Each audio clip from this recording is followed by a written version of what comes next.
तो चलिए आज के इस बेहद दिलचस्प विश्लेषण की शुरुआत करते हैं।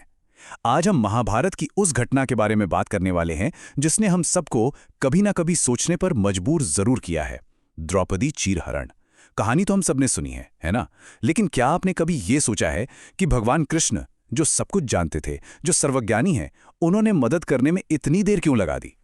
आज के इस डीप डाइव में हम इसी रहस्य से पर्दा उठाने वाले हैं। हम समझेंगे साक्षी भाव का असली मतलब, कर्मों का वो गहरा अर्थ जिसे हम अक्सर नजरअंदाज कर देते हैं, और ये भी कि हमारी प्रार्थनाओं का वास्तविक स्वरूप क्या होना चाहिए। यकीन मानिए, ये सिर्फ एक पौराणिक कथा नहीं है, बल्कि हमारे रोजमर्रा के जीवन से जुड़े सबसे गहरे सवालों का जवाब है। हरि हरि अभयम कृष्णा अभयम। ये कोई मामूली पुकार नहीं थी। ये एक घोर संकट, एक गहरे सदमे में निकली हुई चीख थी। भरी सभा में जब द्रौपदी का अपमान हो रहा था, तब उसने अपने सबसे प्रिय सखा को पुकारा था। और पता है, स्रोतों के अनुसार इसी घटना को लेकर कृष्ण के परम मित्र उद्धव ने उन पर एक बहुत बड़ा और आंसुओं से भरा हुआ आरोप लगाया था। उद्धव का सीधा सा सवाल था कि कृष्ण ने एक सच्चे मित्र और रक्षक का अपना फर्ज क्यों नहीं निभाया। मतलब अगर वो चाहते तो युधिष्ठिर को जुआ खेलने से रोक सकते थे, या कम से कम पासे का खेल तो पलट ही सकते थे ना। उन्होंने तब तक इंतजार क्यों किया जब तक कि द्रौपदी का शील लगभग छिनने गया था? और देखा जाए तो यही वो सबसे बड़ा सवाल है जो इस पूरे विश्लेषण के केंद्र में है। अगर कृष्ण सर्वज्ञानी हैं, उन्हें भविष्य पता है और वो परम रक्षक हैं, तो उन्होंने बीज बचाव करने में इतना लंबा इंतजार क्यों किया? उन्होंने उस विनाशकारी पासे के खेल को शुरू होने से ही क्यों नहीं रोक दिया? अब उद्धव का यह सवाल हम में से कई लोगों के मन में उठता है, खासकर तब जब हम दुनिया में अन्याय होते हुए देखते हैं। लेकिन इसका जवाब उतना सीधा नहीं है जितना हमें लगता है।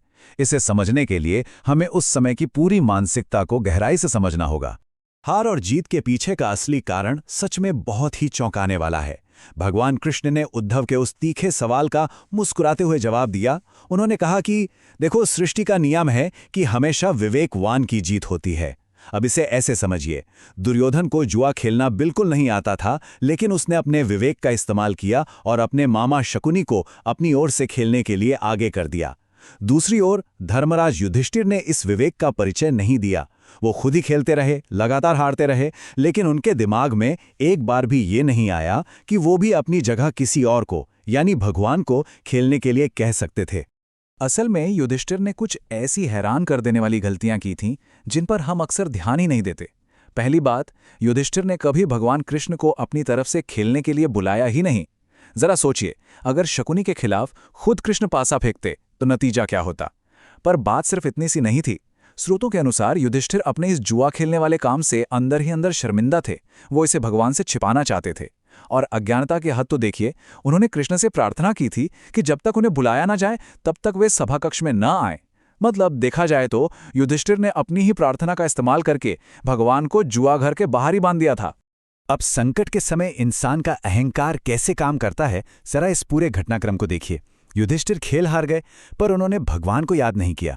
उन्होंने अपने भाइयों तक को दांव पर लगा दिया और हार गए, लेकिन फिर भी वो सिर्फ अपनी किस्मत को कोसते रहे। जब द्रौपदी को घसीटकर लाया गया, तब भी उसने अपनी शारीरिक शक्ति और अपने सामर्थ्य से लड़ने की ही कोशिश की। मतलब पांडवों और द्रौपदी ने अंतिम क्षण तक सिर्फ और सिर्फ खुद पर, अपने अहंकार पर भरोसा किया। भगवान को तो तब पुकारा गया जब दुनिया का हर सहारा टूट गया, जब कुछ नहीं बचा, और द्रौपदी ने पूर्ण रूप से समर्पण कर दिया। यहां पर कृष्ण का शांत और बिल्कुल तार्किक बचाव देखिए। उन्होंने उद्धव से बस इतना कहा कि जैसे ही द्रौपदी ने अपना अहंकार छोड़ा, अपनी शक्ति पर निर्भरता छोड़ी और मुझे पुकारा, मैं बिना एक पल की भी देरी किए वहां पहुंच गया। असल में कृष्ण ने मनुष्य की स्वतंत्र इच्छा, यानी फ्री विल का सम्मान किया था। जब तक उन्हें सभा में आने से रोका गया था, वो बाहर इंतजार करते रहे, और जब आखिरकार उन्हें सच्चे मन से पुकारा गया तो उन्होंने तुरंत रक्षा की। कृष्ण का यह सवाल बहुत ही गहरा है। अब बताओ, इस पूरी स्थिति में मेरी क्या गलती है? लेकिन उद्धव ठहरे कृष्ण के परम मित्र। वो अभी भी पूरी तरह से संतुष्ट नहीं हुए थे। उन्होंने एक और बहुत ही स्वाभाविक सा सवाल पूछा, जो शायद हम सबके मन में भी आता है। क्या भगवान सिर्फ तभी आते हैं जब उन्हें पुकारा जाता है?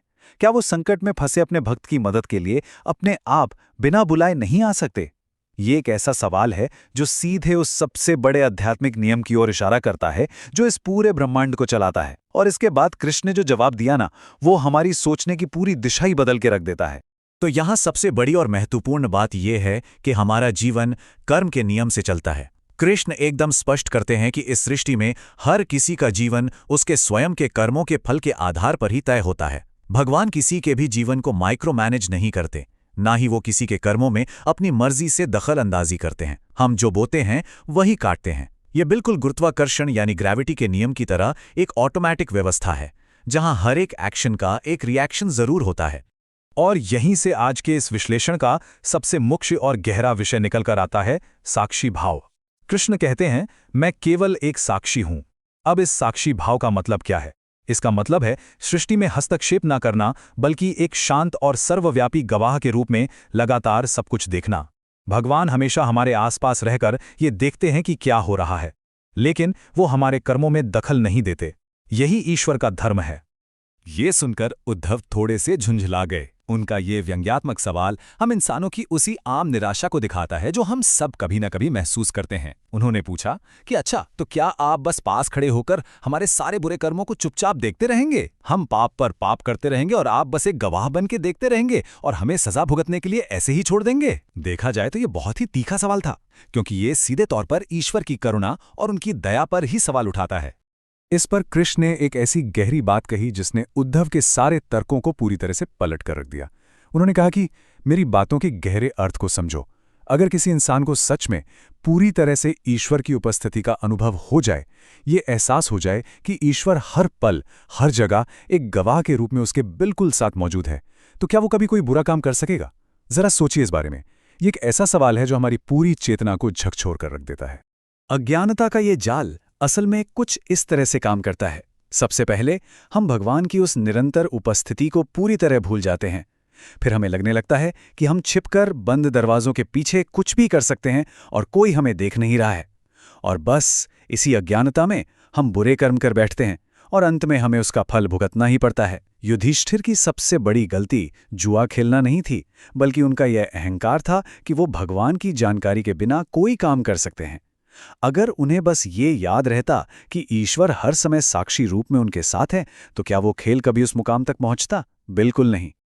अब यहां पर हमें कर्मों और प्रार्थना का गहरा अर्थ समझ में आता है। हमारी जो आम प्रार्थनाएं होती हैं ना, वो अक्सर किसी लेन देन जैसी होती हैं। हम ईश्वर को सिर्फ संकट के समय एक पैनिक बटन की तरह इस्तेमाल करते हैं। मुसीबत आई, बटन दबाया और भगवान को बुला लिया। लेकिन सच्ची प्रार्थना कुछ और ही है। उद्धव भी एकदम मंत्रमुग्ध हो गए जब उन्हें समझ आया कि सच्ची प्रार्थना तो ये निरंतर जीवंत जागरूकता है कि ईश्वर की मर्जी के बिना एक पत्ता भी नहीं हिलता। ईश्वर की उपस्थिति का हर पल अनुभव करना ही वास्तविक पूजा है, ना कि केवल मुसीबत में उन्हें पुकारना। तो चलिए अब तक की इन सारी मुख्य बातों को एक साथ पिरोते हैं। साक्षी भाव का मूल सत्य यही है कि जीवन पूरी तरह से कर्मों का एक इंजन है। ईश्वर हमारे भीतर और बाहर एक शाश्वत मौन गवाह के रूप में हमेशा मौजूद हैं। और जैसे ही हम इस उपस्थिति को महसूस करने लगते हैं ना, तो हम बुरे कर्मों को उनके जन्म लेने से पहले ही रोक देते हैं। सबसे महत्वपूर्ण बात, सच्ची प्रार्थना निरंतर जागरूकता है, कोई इमरजेंसी हेल्पलाइन नहीं। गड़बड़ तो तब शुरू होती है जब हम इस साक्षी भाव को भूलकर सांसारिक मोहमाया और अपने अहंकार में डूब जाते हैं। और अब आज के इस विश्लेषण को खत्म करते हुए हम आपके सामने एक बहुत ही गहरा विचार रखना चाहते हैं। इस सवाल को अपने जीवन में उतारकर जरूर देखिएगा। क्या हम ईश्वर को सिर्फ तभी याद करते हैं जब हम किसी मुसीबत में होते हैं, या क्या हम हर एक पल, हर एक क्षण में उनकी उपस्थिति, उनके उस साक्षी भाव का सच में अनुभव करते हैं? अगर हम ये महसूस कर लें कि वो हर पल हमारे साथ हैं, तो शायद हमारे जीवन में संकट के वे क्षण ही कभी ना आएं। इस विचार पर गहराई से सोचिएगा। आज के इस विश्लेषण में हमारे साथ जुड़ने के लिए आपका बहुत बहुत धन्यवाद।